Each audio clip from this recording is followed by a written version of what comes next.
Ano nga bang ibig sabihin ng pagiging core? Sabi ng iba, yung core daw yung pinakamadaling role sa lahat. Kasi pa-farm-farm lang daw, walang iniintindi, tapos pagala-gala lang daw sa mapa. Pero sasabihin ko sa'yo ang malungkot na katotohanan kapag core user ka. Tama, pa-farm-farm lang, pagala-gala sa mapa. Pero hindi mo nararamdaman yung pressure na nararamdaman ng isang core. Lalo na kapag mayroong team fight sa isang objectives, na kapag hindi mo siya na-retry, sa'yo lahat isisisi. Yung tipong kapag hindi mo nadala yung game sa game na to, bobo na yung tingin sa'yo. Yung tipong kapag hindi mo nadalawan yung isang sideline, sa'yo lahat isisisi.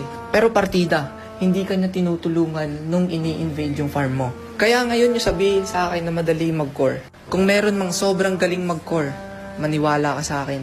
Lahat ng trash talk inabot niyan, lahat ng sisi pinagdaanan niyan bago siya maging magaling at nasanay sa ganong kultura. Kaya wag na wag mong sasabihin na madali lang mag-core, please lang.